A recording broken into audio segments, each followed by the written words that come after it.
आप वीडियो में देख सकते हैं, जब इस लड़की के चेहरे से कंबल हटाया गया तो लोग देख के सन्न रह गए, क्योंकि पिछले 5 सालों से इस लड़की को एक ही रूम में बंद किया गया। खाना और पानी सिर्फ सांसें चलने भर का दिया गया। और इसी लड़की के बगल में इनके 70 साल के पिता ओम प्रकाश भी हैं। और जब उनके ऊपर से कंबल हटाया गया तो वो भी पूरी तरीके से कंकाल में बदल चुके थे। बेटी और पिता में अंतर सिर्फ इतना था कि बेटी जी रही थी, लेकिन पिता दम तोड़ चुके थे। आइए जानते हैं इनके इस हालात के पीछे की पूरी कहानी। दरअसल इस पूरी कहानी की शुरुआत होती है 2016 की, जब ओम प्रकाश रेलवे में अच्छी पोस्ट पर जॉब कर रहे थे। 2016 में वो रिटायर होते हैं, लेकिन रिटायर से कुछ ही दिन पहले ओम प्रकाश की पत्नी की मृत्यु हो जाती है। अब घर में बचते हैं सिर्फ 2 लोग, ओम प्रकाश और उनकी बेटी रश्मि। और जो ओम प्रकाश की बेटी रश्मि है वो मानसिक रूप से बीमार चल रही थी। ओम प्रकाश जब रिटायर होते हैं तो उस समय उनकी पोस्टिंग राजस्थान में थी, लेकिन वो रहने वाले यूपी महोबा के थे। वो रिटायर होने के बाद यूपी महोबा चले जाते हैं। उनको लगा कि हम और हमारी बेटी 2 ही लोग घर में हैं, बेटी मेरी बीमार ही चल रही है, तो घर का काम धाम कौन करेगा। तो ओम प्रकाश को 2 नौकरों की जरूरत थी, एक खाना बनाने वाले की और दूसरा ओम प्रकाश के काम में उनकी मदद करने के लिए। तो उनको 2 नौकर भी मिलते हैं, एक राम प्रकाश चौरसिया और उनकी पत्नी रामा देवी चौरसिया। दोनों ओम प्रकाश और उनकी बेटी की देखभाल के लिए उनके घर में रहने लगते हैं। 2016 से लेकर 2020 तक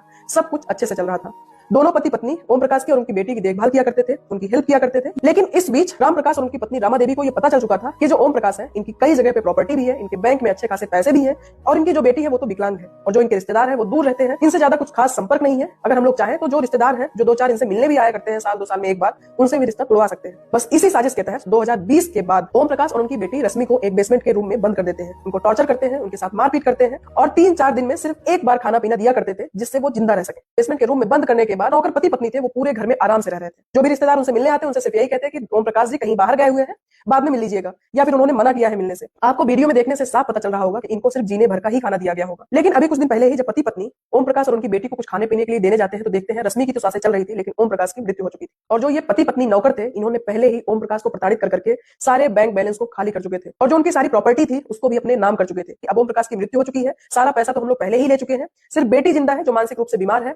वो लोग डिसाइड करते हैं कि अब हम लोगों को यहाँ से छोड़ छाड़ के कहीं दूर चला जाना चाहिए। वो अपना सारा सामान पैक करते हैं, बाहर निकलते हैं, बगल के एक पड़ोसी को बताते हैं कि हम लोग ओम प्रकाश के नौकर हैं, उनकी मृत्यु हो चुकी है, कृपया आप उनके बड़े भाई को सूचना दे दीजिए। तो वो पड़ोसी उनके बड़े भाई को फोन करता है, बताता है कि आपके भाई की मृत्यु हो चुकी है। और जब ओम प्रकाश के बड़े भाई आते हैं, घर की लाइटें जलाते हैं, वीडियो बनाते हुए घर के अंदर जाते हैं, तो सबसे पहले उनकी नजर एक कार्ड पर पड़ती है। जैसे ही ब्लैंकेट हटाते हैं तो देखते हैं कि वो 27 साल की रश्मि पूरी तरीके से कंकाल में बदल चुकी है, सिर्फ उसकी सांसें ही चल रही है। और जब उनकी दूसरी तरफ दूसरे बेड पर उनकी नजर जाती है, उससे ब्लैंकेट हटाते हैं तो देखते हैं उस दूसरे बेड पर 70 साल के ओम प्रकाश पड़े हुए थे, लेकिन अब ओम प्रकाश की सांसें थम चुकी थी। और उस वक्त जो जो लोग वहां पर गए, ये सब नजारा देखे, वो लोग भी शायद ही ऐसी किसी भी इंसान की स्थिति देखे होंगे। कोई इतना बेरहम कैसे हो सकता है, बेसमेंट के कमरे में 5 सालों से बंद करके सिर्फ जीने भर का खाना पानी दे रहा हो। हमको आज के समय में एक नौकर पर नहीं बल्कि अपने परिवार या अपने रिलेटिव्स पर भरोसा करना ज्यादा उचित रहेगा। शायद आज ओम प्रकाश भी इन 2 नौकरों को अपने घर की जिम्मेदारी ना देते तो शायद उनकी ये स्थिति नहीं होती। प्लीज कमेंट बॉक्स में इस पूरी घटना पर आप अपनी राय जरूर रखिएगा।